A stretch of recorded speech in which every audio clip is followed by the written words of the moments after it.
నమస్తే అండి. నమస్తే. ఈ 'షాబాద్ రాజ్‌కుమార్' ఇష్యూ తర్వాత ఎప్పుడైతే సెల్ఫీ వీడియో బయటకొచ్చిందో, ఆ తర్వాత పోలీసుల పనితీరుకు సంబంధించి రకరకాల ఆరోపణలు మనం చూస్తూనే ఉన్నాం. ఈ కేసులోనే కాదు, మరికొన్ని కేసుల్లో కూడా కొన్ని కొన్ని సందర్భాలలో పోలీసులు ఉదాసీనంగా వ్యవహరిస్తున్నారు. చూసి చూడలేనట్టు వదిలేస్తున్నారు. కఠినంగా కనుక వాళ్ళు డ్యూటీ చేసినట్లయితే ఈరోజు ఇన్ని మరణాలు జరుగుండేవి కాదు అనే ఆరోపణ. మీరేం చెప్తారు? ఇప్పుడు ఈ షాబాద్ కేసు గురించి చూసాం కదా. 7 మొత్తం చనిపోయింది. దీనికి అసలు పోలీసులు ఏం చేసి ఉండాల్సింది అనేది మనం ఆలోచిస్తే, ఇప్పుడు వాళ్ళు వచ్చి కంప్లైంట్ ఇచ్చారు. కంప్లైంట్ ఇవ్వటమే కాకుండా పదే పదే వీళ్ళని అప్రోచ్ అయ్యారు పోలీసుల్ని. వాటన్నిటికీ వాళ్ళ దగ్గర ఆధారాలు ఉన్నాయి. కనీసం అసలు నీకు వచ్చిన వాళ్ళు ఇమ్మీడియట్గా చేయాల్సింది ఏంటి అంటే, ఈ కేసు షీ టీమ్స్కి కానీ ఉమెన్ సేఫ్టీ వింగ్కి కానీ ఇట్లాంటి వాటికి పంపించాలి. భరోసాకి కానీ ఇట్లాంటి వాటికి పంపించాలి. సరే, అవి పంపిస్తే ఏమయ్యేదంటే వాళ్ళు ఖచ్చితంగా ఇతనితోటి ఎక్కువ మాట్లాడేవాళ్ళు, ఆ పాపతో కూడా మాట్లాడేవాళ్ళు. బాధితురాలు ఎవరైతే ఉందో ఆ బాధితురాలతో మాట్లాడితే ఇతను ఏ విధంగా ఆ అమ్మాయిని ఇబ్బంది పెట్టింది, ఎలా హెరాస్ చేసింది తెలిసేది. దీన్ని బట్టి మనకి ఏం అర్థమయ్యేదంటే అసలు రాజ్కుమార్ ఏంటి అనేది వాళ్ళకి అర్థమయ్యేది. అప్పుడు వాళ్ళు ఇతని మీద స్ట్రాంగ్ సెక్షన్స్ పెట్టి జైలుకి పంపించుండేవాళ్ళు. ఇది జరిగి ఉండేది. ఇది ఎందుకు చేయలేదు అనేది ప్రశ్న. ఎందుకు అంటే వాళ్ళ దగ్గరికి పంపిస్తే మనకు డబ్బులు రావు. ఇక్కడ ఖచ్చితంగా ముడుపులు క్లారిటీ, లంచము అనేది క్లారిటీ పేపర్లో కూడా వచ్చింది. 20 లక్షలు చేతులు మారినట్లు అని. అయితే ఇతనే డైరెక్ట్గా పోలీసులతో మాట్లాడుకున్నాడా, లేదు మధ్యవర్తులు ఎవరైనా ఉన్నారా, వాళ్ళందరూ తేలాలి. అవును. అయితే ఈ కేసులు అలా ఎందుకు చేయలేదు అనే దానికి నేను చెప్తున్నా. డబ్బులు పోతాయి అని చెప్పి చేయలేదు.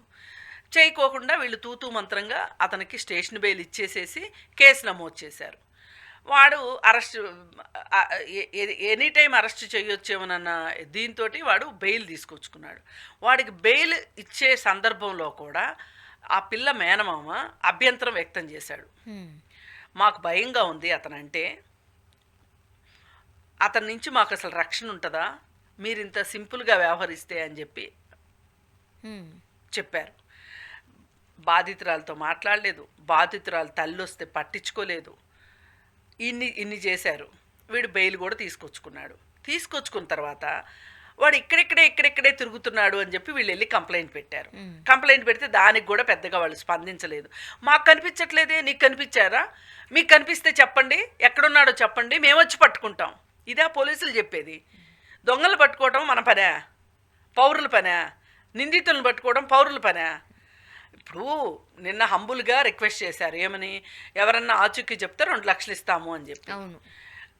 సరే, అంతకుముందు ఆ పని చెయ్యక్కర్లేదు, కానీ మీరే పట్టుకోండి వాడిని, మీరు పట్టుకుని మా దగ్గర తీసుకురండి అంటే ఎంత కరెక్ట్ అసలు? ఇది పొరపాటు. ఇవన్నీ అయిపోయిన తర్వాత ఇప్పుడు ఇదంతా జరిగిన తర్వాత ఈ మృతదేహాలను తరలించిన సందర్భంలో ఎవరో ఆ అమ్మాయి వాళ్ళ ఇంటి దగ్గర ఈ మానసిక వికలాంగురాలైన వాళ్ళ సిస్టర్ ఉంది కదా, అమ్మాయిని అలా వదిలేసి వెళ్ళిపోయారు. సో ఎంత ఉదాసీన వైఖరి అంటే అంత ఉదాసీన వైఖరి. సరే, ఈ కేసు ఇలా జరిగింది కదా, ఇప్పుడు ఇంత జరిగిన తర్వాత మనకు బ్యాడ్ నేమ్ వస్తుంది అని తెలిసి వాడు ఇంత కరుడు కట్టిన వాడు, వీడికి ఇంత హిస్టరీ ఉంది అని చేసిన తప్పుకి దాని నుంచి కొంచెం డైవర్ట్ చేయడానికి, నిందితులు డైవర్ట్ చేస్తారని తెలుసు, కానీ పోలీసులు డైవర్ట్ చేస్తారని మనం ఇదే మొదటిసారి చూడటం. డైవర్ట్ చేయడానికి ఏం చేశారంటే వాడి సెల్ఫీ వీడియోని రిలీజ్ చేశారు. ఓ పక్కనేమో వాడికి 26 సిమ్ములు ఉన్నాయి, వాడు 2 కోట్లు అప్పులు చేశాడు ఆన్లైన్ బెట్టింగ్స్ వీటితోటి అని చెప్తూ ఉంటే, వీళ్ళు దానికి కౌంటర్గా ఈ వీడియో రిలీజ్ చేశారు. ఇప్పుడు ఏమనిపిస్తుంది, పోలీసుల గురించి మాట్లాడుకోవడం తగ్గుద్ది కదా. నిజమేనేమో, ఆ అమ్మాయి వగలాడిలాగా అదే కదా ఇప్పుడు సింపతి కలిగేలాగా ఎక్కడో ఒక యాంగిల్లో వాళ్ళ ఆ అమ్మాయి నా వెంటబడింది, వాళ్ళ అమ్మ నాన్న వాళ్ళ అమ్మను నాయనమ్మ ఇద్దరు నన్ను 50 లక్షలు డిమాండ్ చేశారు. కానీ ఒకటే మనకు అర్థం కావాల్సింది, కొంచెం మనం బుర్ర పెడితే మైనర్ అమ్మాయి నీ వెంట పడితే నీ బుద్ధి ఏమైంది? నువ్వు ఎందుకు డబ్బులు ఇచ్చావు వాళ్ళకి? ఏం ఆశించి డబ్బులు ఇచ్చావు? ఆ అమ్మాయిని నీకు ఇచ్చి పెళ్లి చేస్తారని. ఊరికైతే ఇవ్వడు కదా. ఆ? ఈ కేసు ఎలా ఉంది? ఇన్ని లొసుగులు ఈ కేసులో ఉంటే ఇది ఇక్కడ దాకా వచ్చేలాగా చేశారు. ఇకపోతే ఇంకొకటి జరిగింది, ఇంకో గొప్ప విషయం నిన్ననే వచ్చింది పేపర్లో. అది కూడా ఏంటంటే, ఒక స్పోర్ట్స్ కారు, దాదాపు 2 కోట్ల పైన ఉంటుంది ఆ కారు. ఆ కారు ఫుల్గా తాగేసిన బడాబాబులు ఎక్కిన కారు అది. ఆ కారు ఫిలిం నగర్లో ఒక అపార్ట్మెంట్ గోడ దూసుకొని లోపలికి వెళ్ళిపోయింది. వెళ్ళిపోతే ఎవరో ఫోన్ చేశారు, పోలీసులు వచ్చారు.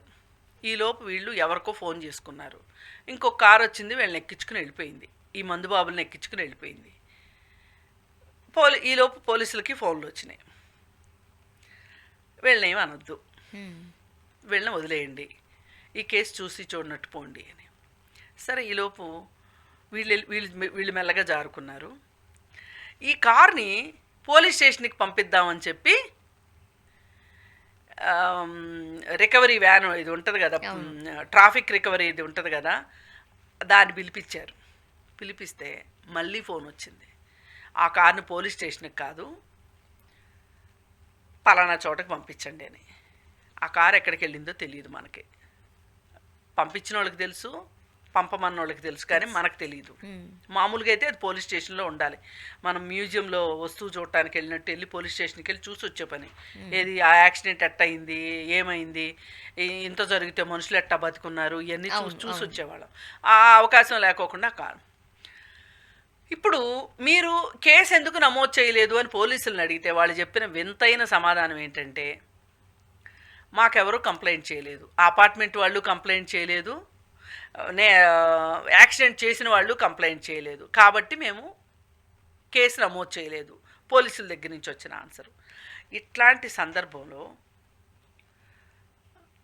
ఆ కారు తాగుబోతులు నడిపారు, కారులో కూడా బాటిల్స్ ఉన్నాయి అన్న సందర్భంలో ఒక ప్రైవేటు వ్యక్తుల అపార్ట్మెంట్లోకి ఆ కారు వెళ్ళిన సందర్భంలో సుమోటోగా కేసు నమోదు చేయొద్దా?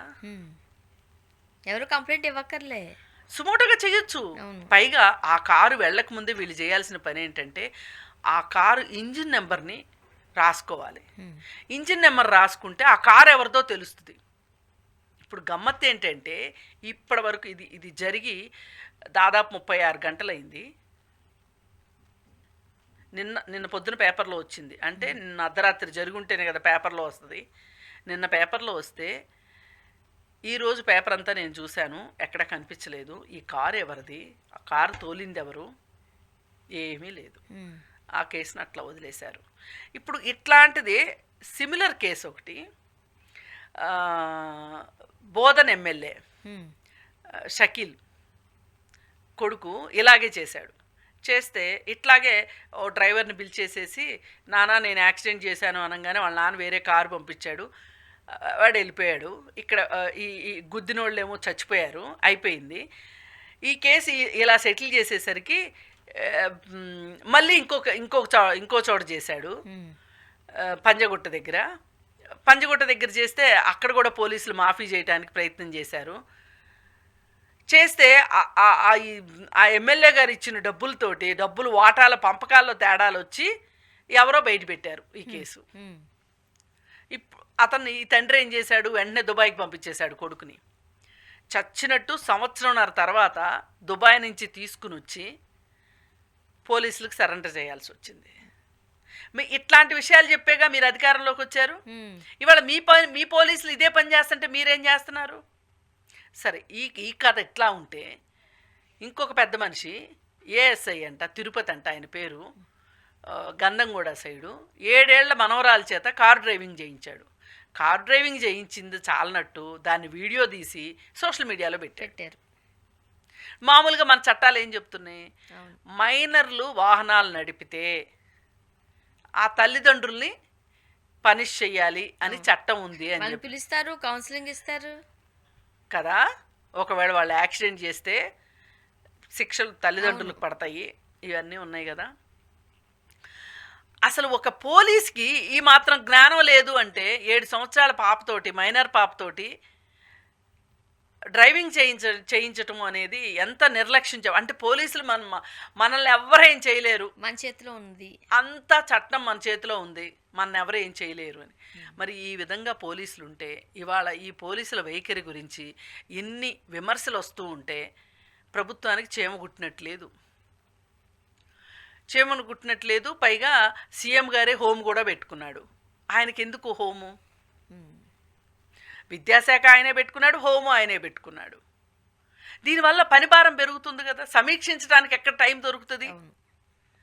అందుకని ప్రభుత్వం కూడా తన తీరు మార్చుకోకపోతే గనక పోలీసులు ఇలాగే ఉంటారు. సివి ఆనంద్ గారు లేకపోతే సజ్జనార్ గారు అట్లాంటి వాళ్ళు ఏదో చాలా గొప్పగా ఉన్నారు, ఏదో చేసేస్తున్నారు అనుకుంటే సరిపోదు కదా. ఇప్పుడు సజ్జనార్ గారు ఏం చేశారు? అతన్ని సస్పెండ్ చేశారు, ఆ తిరుపతి అన్నతను సస్పెండ్ చేశారు. మరి ఇది నేను కావాలని చెప్పటంలో నా ఉద్దేశం ఏంటి అంటే, ఇది ప్రజలకు కూడా తెలియాలి ఇట్లాంటివి. అసలు ఇలాంటి ఒక సంఘటన జరిగిందని చాలా మందికి తెలీదు. ఇవి తెలియాలి. అందుకని నేను చెప్తున్నాను, ప్రభుత్వం కూడా ఏమాత్రం వీటిని విమర్శగా తీసుకొని వాళ్ళ పని విధానం మార్చుకుంటే అంతకంటే కావాల్సిందే లేదు. Thank you.